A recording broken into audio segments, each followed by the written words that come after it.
This is Benjamin Franglish and nice to meet you. So I want to talk about artificial friendship in the way of having drugs actually between you and another person.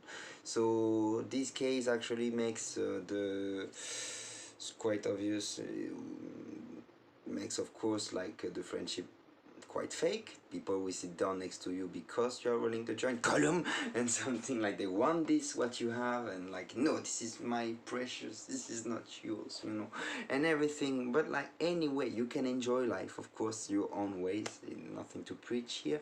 But in the same way, artificial friendships are the best way to stop a drug, to just quit the drug, to know once you realize you've been surrounded by fake friends who wanted just you to be high or drunk, because being drunk is like being high, let's just be honest.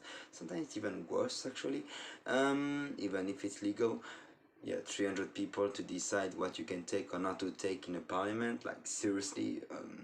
Yeah, seriously actually, because without a sanction there is no law, and in that case you get the sanction. So if you get the sanction, I guess you really messed up, you just got in trouble anyway. So that's why in that case you should just not go into what I call artificial relationships, friendships.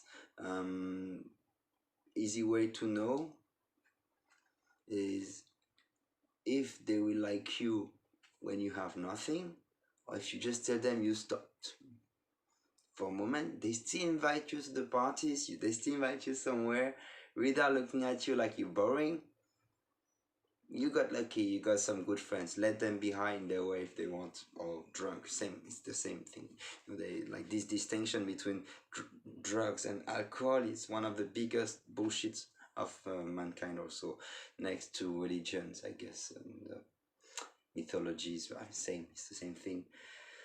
Next to a lot of things. The pleasure to be high without it is amazing, but like when you look too happy, depressed people doing this competition in depression, so weirdly, like, who got the hardest life, to work the hardest, to have made it, and to be like, nah, nah, nah, nah, nah, nah. I succeeded more than you. Who is the child now? Okay. In case you are in that case, the best is simply, I would say, to tell yourself they are telling you this because they wish to be joyful or with high energy without being high, just the high energy as you are, and that's in that case a good thing, a very good thing. It's like a compliment almost to get like bitterness from people who are in their misery, but like you can also wish them a good life. It would be the strange compassion to have in these moments. By the way, talking about compassion, strange Buddha can talk about like would be to be compassionate with the ones having a drug problem, like they may be trying to escape something. I was myself just smoking a lot of weed, like taking strange example from Snoop Dogg and others. I can do it too, still.